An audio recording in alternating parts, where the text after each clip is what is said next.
Hey guys, and welcome to another video. So, as I said yesterday, ArenaNet did do a Points of Interest live stream today where they were talking more about story, and another blog post came out. This is pretty interesting. It's funny to see them have so many. The blog posts this week haven't really been that substantive. They haven't shown us too much new stuff about Heart of Thorns, but there are a few small things we can pick at, and as someone who very much enjoys the story and is curious about how well it will be delivered with Heart of Thorns, I at least want to talk about a bunch of this stuff with you guys. I'm going to start with the Points of Interest stuff, though. I feel like that's a little bit more interesting, and we did glean some extra stuff from the two devs that were joining Ruby this week. And so these were Bobby Stein, who is the lead writer, and also the guy who's responsible for the Red Post and a lot of the stuff to do with the personal story changes that we talked about yesterday, and he delivered a lot more information, stuff I had no idea was coming, but should be very exciting to people. And Scott McGough, who is the narrative designer, or one of the narrative designers for Guild Wars 2, who very specifically mentioned that he kind of helped plan out the core beats or story steps and direction that Guild Wars 2's gone in. First thing he said when he got onto the live stream was he said 2 years ago he sat down with a bunch of people and they worked out kind of the story and what was going to be happening with regards to the jungle.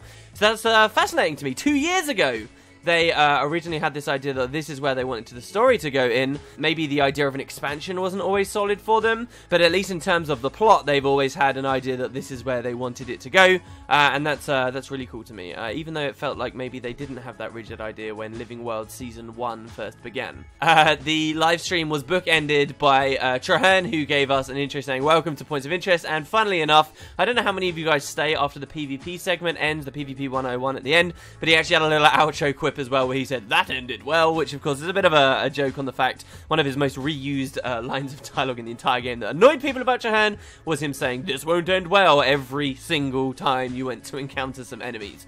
So that's pretty cool. Let's talk about the things that were revealed. Bobby didn't talk too much this Points of Interest, but he did say some stuff that very much excited me, and this was with regard to more clarification on what exactly is changing about these story steps being reintroduced to the personal story. He said that they're actually looking at a lot of the lessons they learned over Season 1 and Season 2 of The Living World and applying that to the overhaul of this story step that they're adding back into the game. And yes, he did use the word overhaul at some point. Now again, moderate your expectations of how much this story step is changing when it gets chunked back in, but I must say, given what he said here, I now actually am expecting a little bit more than I originally was. He used the word overhaul. He said be aware that it's still the same story, it's still the same characters, but the amount that actually has changed about it, and the fact that they're looking at what they did with Season 1 Living World and Season 2 and incorporating some of those things into this personal story step is really exciting to me. In fact, he even said at one point, and I quote, that presentation has been upgraded in many ways. What does he mean by the presentation of the story being upgraded in many ways? Well, it could be very minor damn things, or maybe he's even talking about the idea of having our player character speak in the same way that perhaps they're speaking in Heart of Thorns, you know, very fluidly, very freely while we're in combat, while we're just out in the regular world. Does this mean we may even see those side-by-side cutscenes removed? I have my reservations on that idea. It might be a little bit jarring, or at least inconsistent. No matter if they are bad, it would be inconsistent to just have one story step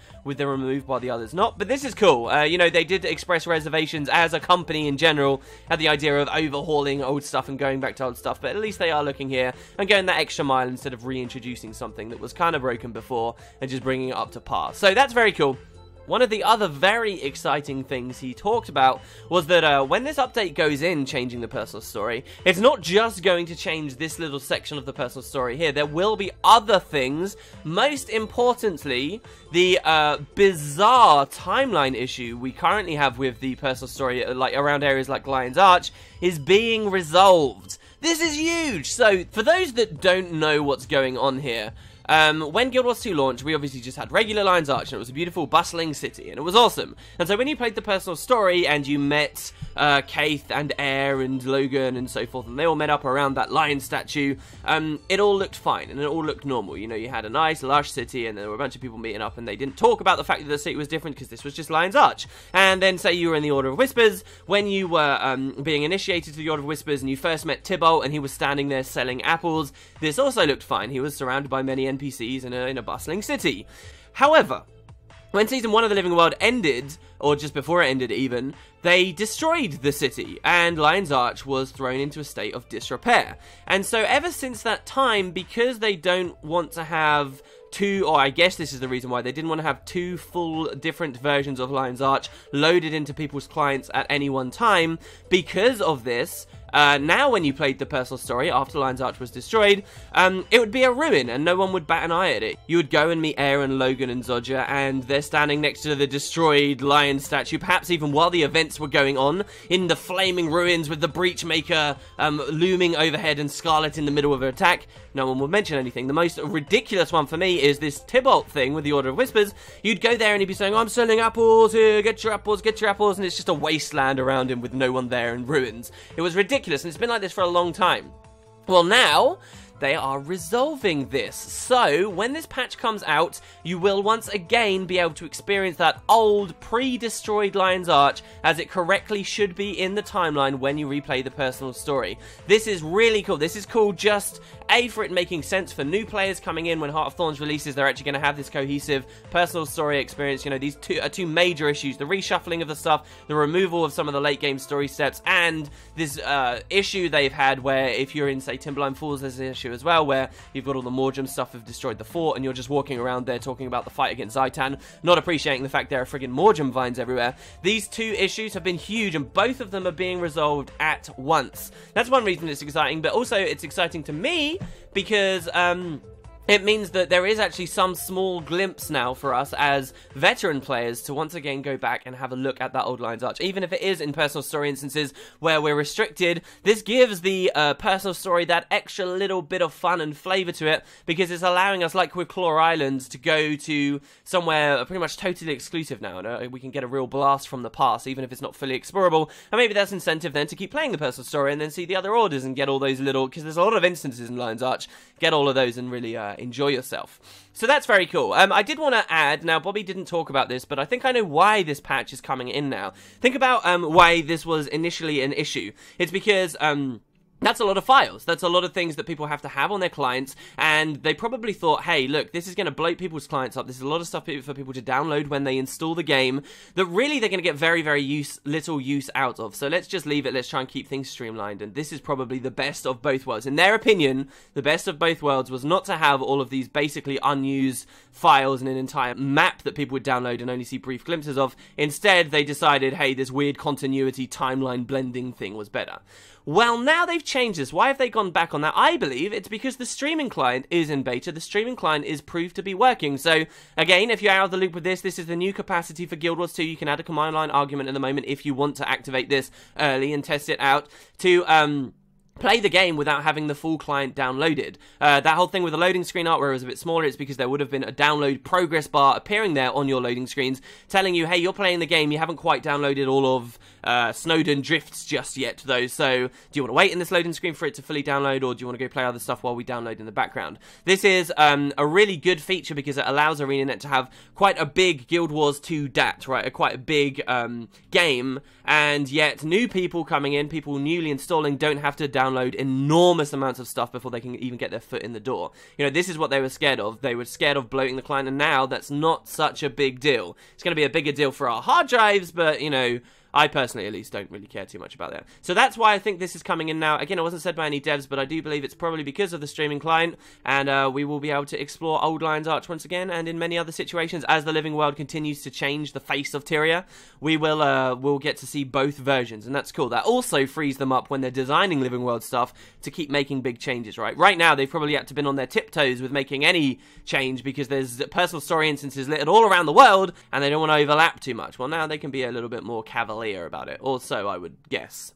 Oh, and before we move on to the next topic too, I just wanted to mention a change to the end of the personal story also. Another one of these kind of changes, a bit like the Lion's Archie thing. And this is the fact that the raw dungeon story mode is being retired, and instead we're going to finish the personal story with some kind of merged instance from the current end of the personal story, where we cleanse all with Churhan, and then we will go on to fight Zhaitan. Like, these are going to be personal story instances rather than like a replayable dungeon story, and Arajas will not have have a story mode anymore. That's interesting, and of course the key difference here too is going to be we will now be able to solo Zhaitan, because as a personal story instance it will be scaled to be completed by just one player or up to 5, instead of just being 5-man stuff. So that's kind of cool. That's a big change as well. You know, the end of Guild Wars 2, like with the Zhaitan fight, they were trying to band together their 3 core systems. They were trying to band together dungeons, because it was a story mode dungeon. They were trying to band it together into the personal story. Completing this dungeon finished your personal story, otherwise it always had it up there, victory or death, I believe. And then lastly, they were banding it into their dynamic events PvE system as well. You had to complete events to be able to open the entrance to the dungeon. So it was like this cool ribbon thing they had. I guess now that's completely gone, right? Like, you could enter the dungeon at a time now. Anyway, that change happened a long time ago, and now even this isn't even related to dungeons, it's just personal story. So that's kind of cool. And the idea of soloing Zhaitan, will we see other small changes? VO work, camera changes to the Zhaitan fight? Maybe? I doubt it. I would hold my tongue there. Maybe they'll do something very small in there that will be nice for us, but I wouldn't expect like the full restoration of the fight and, you know, the second phase of Zhaitan that never ended up there with the Dragon's Lair. Though it would be kind of cool if they did something with that point of interest that's forever taunting me. It's like the last point of interest I can't get in the entire game. There's loads of broken point of interests in dungeons, but you can break out of them and get to them. This one's impossible because it's miles up in the sky in a place you'll never reach without fly hacking, which is ridiculous. So anyway, I wouldn't expect too many big changes there, but we will be able to solo Zhaitan. That's kind of cool. Okay, so moving on from the points of interest stuff just for a second, we did also have a blog post. Now, there wasn't much here. It was kind of very similar to the blog post we had a couple of days ago too, where really they're just rehashing a bunch of stuff we already know, like, hey, one of the maps is going to have a day-night cycle, and, you know, small things like this. However, I do have a few quotes for you guys, a few screenshots from the blog, and they do, in particular, talk about the Heart of Thorn's personal story, the way it will work, especially in regard to replayability. So, I'll just give you, guys, some of my favourite quotes, things I think they're important from the article. They say that, yes, there are absolutely jumping puzzles in the new map. Players can explore jumping puzzles in the trees, hopping from crashed and flaming packed airships to giant, grasping Mordrum vines, or they can scale rope bridges and wooden walkways that connect the forest floor to the colourful Hylek tree frog villages in the boughs. And they also say majestic golden outposts are juxtaposed with ominous bioluminescent caverns, each with their own unique mix of hostile and potentially friendly denizens. Every biome is loaded with content and incentives to explore the levels above, below, and beyond, providing unprecedented levels of gameplay density. So again, like, very press releasey. We get this screenshot of the Hylek here. These guys look awesome. Look how giant their heads are. They're much bigger than I thought, and all this really makes me want to do is bring my bobblehead laboratory around and pop that near them. So also they say a bit about, and Scott McGough talked about this in the Points of Interest livestream too, the idea of trying to tie visuals of maps with gameplay. So the quote they gave in the blog post is this, that the wreckage of the packed fleet serves as both terrain and character. They say players will meet and interact with the desperate survivors of the crash, helping to fortify their positions, gather much needed supplies, and fend off the voracious hordes of Mordrum.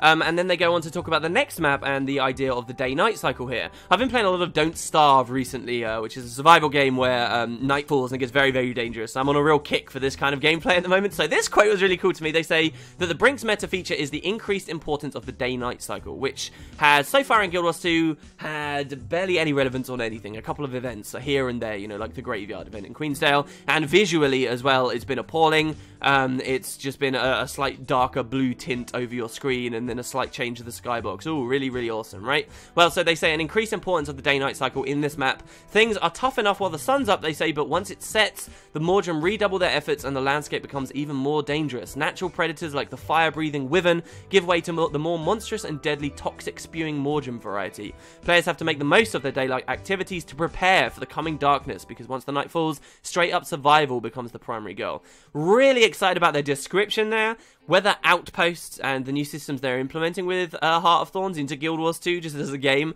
can really realize that description, we'll see. I'm a little pessimistic, but yes, I'm very much excited about the second map. Then they have a screenshot here of the jump mushrooms. They talk a lot again about masteries and how everything should tie in together. Here's the best bit of the blog, though. Here's the bit we should really pay attention to.